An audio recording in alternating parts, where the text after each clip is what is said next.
مجلس کے بارے میں اللہ تبارک و تعالیٰ نے ارشاد فرمایا اور حکم دیا. آیت کا ترجمہ یہ ہے وَإِذَا قِيلَ يَا أَيُّهَا الَّذِينَ آمَنُوا إِذَا قِيلَ لَكُمْ تَفَسَّحُوا فِي الْمَجَالِسِ. اے ایمان والو.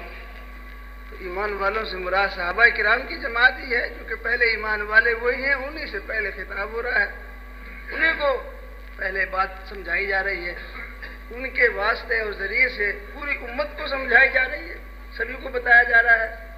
تو فرمایا اے ایمان والو، جب تم سے کہا جائے کہ مجلس میں کشادگی کرو اور کھل کر جگہ دو تو تم ایسے ہی کیا کرو. تفسحوا فی المجالس فافسحوا. اللہ تعالیٰ تمہارے لیے کشادگی کریں گے پیدا. یفسح اللہ لکم. تم یہاں کشادگی کرو گے تو اللہ تعالیٰ تمہارے ساتھ کشادگی کا معاملہ فرمائیں گے. وَإِذَا قِيلَ انشزوا فانشزوا. اور اگر تم سے کہا جائے کہ اٹھ جاؤ تو تم اٹھ جایا کرو. تو اب دیکھو یہاں مجلس کا ایک ادب بتلایا اور طریقہ بتلایا کہ کوئی آ رہا ہو مجلس میں تو آنے والوں کو چاہیے کہ جگہ اس کے لیے بنا دے، آنے والے کے لیے ایک جگہ کھول دے، آنے والے کو آسانی کے ساتھ بیٹھنا ہو جائے. ایسا نہ ہو کہ اپنی جگہ پر اکڑے ہوئے بیٹھے ہیں اور جمے ہوئے بیٹھے ہیں، آنے والے کا کوئی اکرام نہیں، کوئی اس کا خیال نہیں. اس کو آ کر بھی یا تو وہ شریف آدمی ہوگا تو پرے کو کہیں بیٹھ جائے گا یا کھڑا ہی رہے گا، جگہ نہ ملے گی، یا پھر دھکم دھکا ہوگا اور دھکے سے جگہ بنائے گا. اکڑا آدمی کا یہی طریقہ ہوتا ہے کہ وہ زور لگاتا ہے اور زور لگا کے اپنے لیے جگہ بنا لیتا ہے، لیکن بدمزگی تو پیدا ہو گئی. جس کے سامنے یہ دو چیزیں ہوں، ان دو میں سے شریف آدمی کس کو قبول کرے گا؟ ایک طریقہ تو یہ ہے کہ آنے والے کے لیے خود ہی جگہ کو چھوڑ کر اس کے لیے جگہ بنا دی جائے، یہ بہتر طریقہ ہے اور عزت اور اکرام کا طریقہ ہے اور پیار اور محبت کے بڑھانے کا طریقہ ہے. یا دوسرا طریقہ یہ ہے کہ اپنی جگہ پر جمے رہا ہے ہر آدمی اور دوسرا آدمی آ کر دھینگا دھینگی کرے اور زور لگائے اور زور لگا کر اپنے لیے بیٹھنے کی جگہ بنا لے. تو اس میں کتنی بدمزگی پیدا ہوتی ہے، کتنی طبیعت پر اثرات ہوں گے اس کے، اور دو طرفہ ہی ایک قسم کی کشیدگی ہوگی اور ممکن ہے اس میں دھکم دھکا بھی شروع ہو جائے، ہاتھ سے بھی کوئی ادھر ادھر ہونا کرنا شروع کر دے تو نتیجہ اس کا بھی اچھا نہ ہوگا. تو اس ادب کو سکھایا گیا کہ جس میں نظم باقی ہے، انتظام باقی ہے، اور انتظام کے اندر پورے انداز سے ایک مجلس کے اندر محبت اور پیار کی فضا قائم ہوتی ہے، تعلق قائم ہوتا ہے، ایک دوسرے کا احترام اور اکرام کا طریقہ اس میں سامنے آتا ہے. عملاً انسان کی زندگی الفت کی اور محبت کی بنتی ہے. اور ایک طریقہ آگے فرمایا کہ اگر تمہیں یوں بھی کہا جائے کہ اٹھ جاؤ یہاں سے انشزوا تو فنشزوا، تو اٹھ جایا کرو.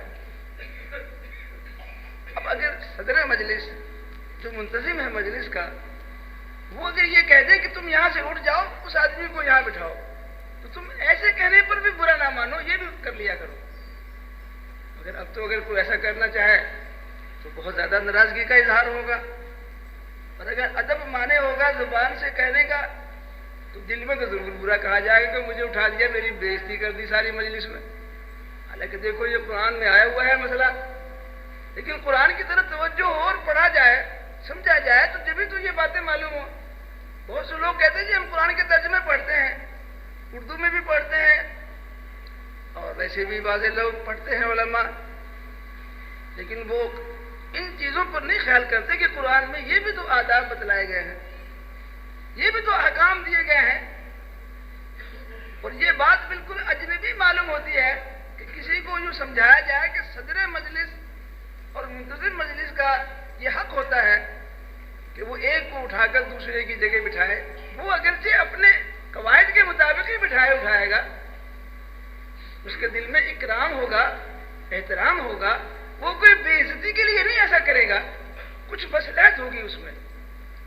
لیکن کوئی مصلحت بھی چاہے ہو اگر یہ عمل کرنا شروع کر دیا جائے، کوئی صاحب ایسا کرنا چاہے تو مجمع میں کوئی ایک آدمی بھی اٹھنے کے لیے تیار نہیں ہوگا، کیونکہ اس کو یہی نہیں پتا کہ صدر مجلس کے یہ اختیارات ہوتے ہیں اور صدر مجلس کو یہ حکم دیا گیا ہے اور یہ شرعی حکم ہے، یہی مسئلہ معلوم نہیں۔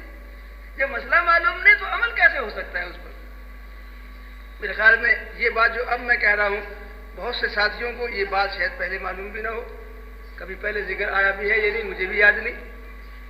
تو ایسی باتیں عام طور پر اجل رہتی ہیں ہماری تعلیمات میں اور اس کا ذکر کم آتا ہے، اس لیے بہت سے مسلمانوں کو پتہ بھی نہیں ہوتا، ان کی بھی خطا نہیں ہے، یہ ہمارے بتانے والوں کی بھی ہماری خطا ہے اس میں شامل۔